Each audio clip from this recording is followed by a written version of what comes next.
Kami mendorong dan mengimbau para pengusaha untuk tetap tenang dan optimis.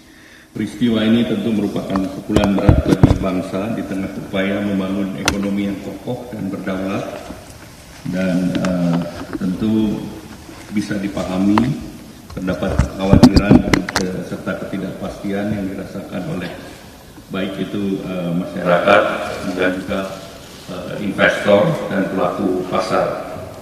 Namun kita harap masyarakat untuk menjaga suasana.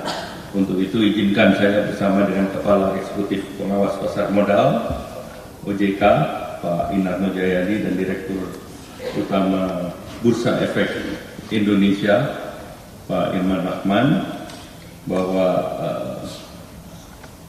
kita ingin menyampaikan hal-hal yang terkait dengan kondisi perekonomian dan bursa secara nasional.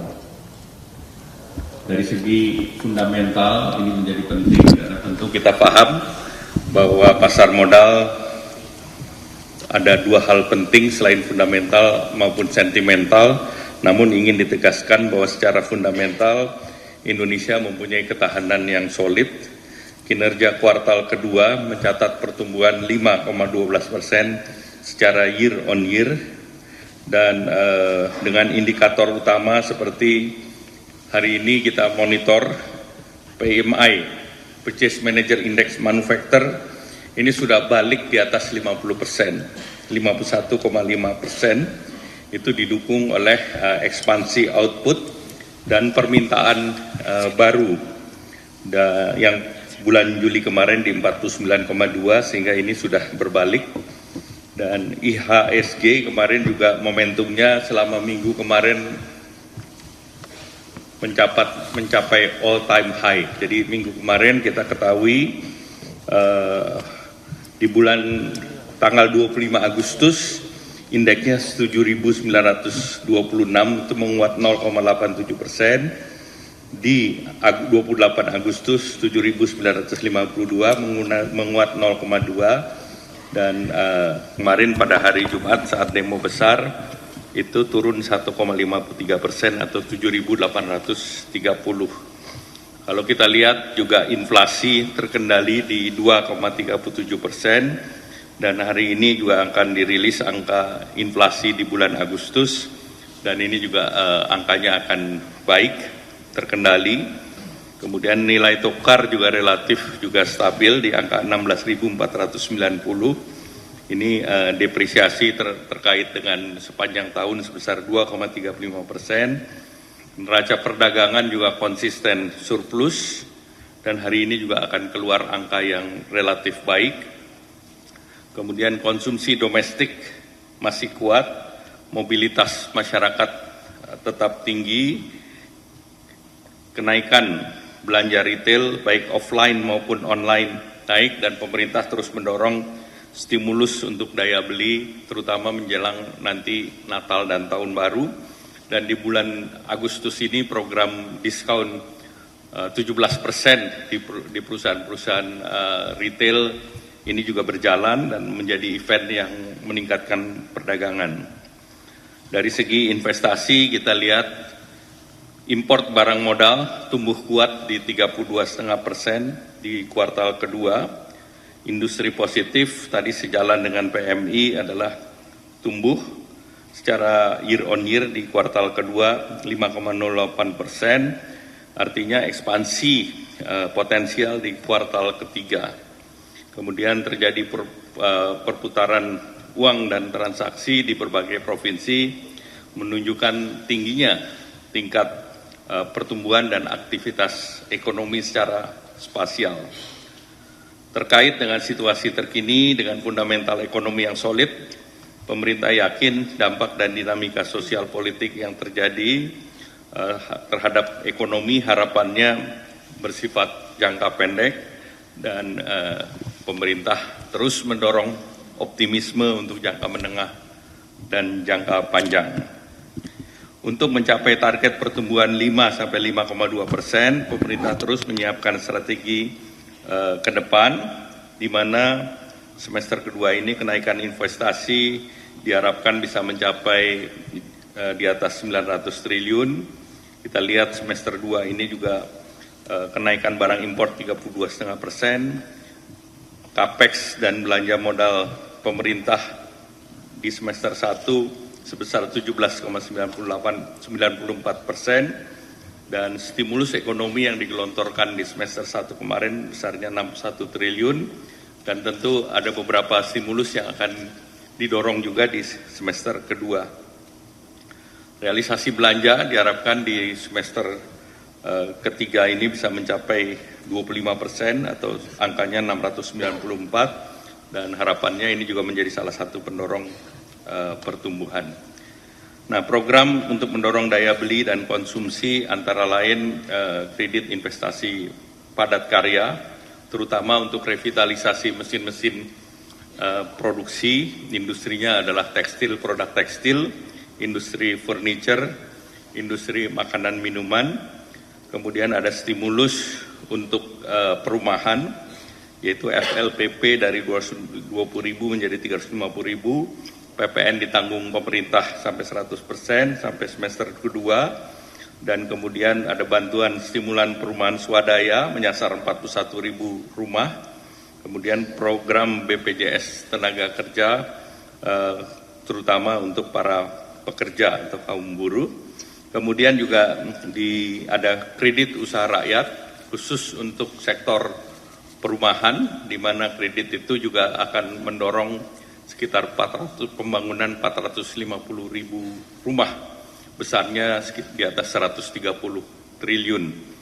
Nah, kemudian stimulus pariwisata akan diberlakukan seperti Nataru kemarin, nanti akan segera juga diumumkan. Kemudian akselerasi program makan bergizi gratis, tentu dengan target penerima yang terus ditingkatkan, dan targetnya di bulan November ada 25.000 SPPG. Nah, seluruh program ini dirancang untuk menggerakkan perekonomian di masyarakat atau di rakyat secara langsung sambil menjaga konsumsi domestik. Terkait dengan ketenagakerjaan yang menjadi perhatian di pasar, Dewan Kesejahteraan Buruh dan juga Satgas Pencegahan PHK telah dibentuk, dan ini sudah disiapkan, dan tentunya berharap bahwa dengan telah terbentuknya Satgas, ini kesejahteraan para pekerja dan kesempatan kerja akan juga terus didorong dan dibuka selebar-lebarnya. Bapak Presiden kemarin, para Presiden Prabowo telah memberikan arahan yang jelas dan menenangkan, dan beliau menyampaikan bahwa pemerintah bertekad untuk selalu memperjuangkan kepentingan rakyat, termasuk rakyat yang paling kecil, paling tertinggal.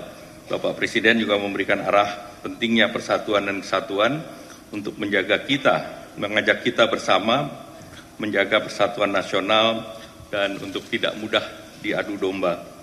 Pertumbuhan ekonomi kita masih berada dalam jalur yang positif. Harapan kami para emiten, para anggota bursa, para investor memahami tentunya apa yang hari ini terjadi terkait dengan aspirasi itu dijamin dalam negara demokrasi, dan tentunya kita berharap bahwa aspirasi ini dapat dijalankan dengan metode yang baik. Pemerintah terus berkomunikasi aktif dengan para issuer atau emiten atau anggota dan juga anggota bursa dan para investor untuk memastikan bahwa rencana investasi tidak terganggu, dan diharapkan seluruh kegiatan bisa berjalan sesuai jadwal, dan pemerintah komit untuk responsif terhadap apa yang berkembang dan aspirasi masyarakat melalui jalur yang konstruktif, dan ini menunjukkan pemerintah menjaga stabilitas dan juga selalu menghormati aspirasi yang timbul dari berbagai kelompok masyarakat.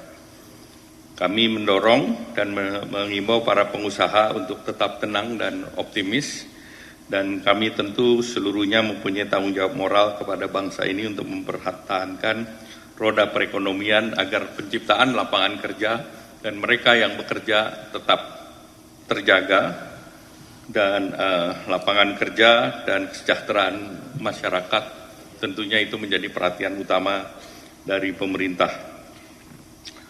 Tentu kita berharap bahwa situasi yang damai dan saling menghormati tentunya akan sangat membantu mempercepat pemulihan ekonomi dan kita semua menjaga suasana kondusif dan meminimalkan dampak yang muncul terhadap perekonomian nasional.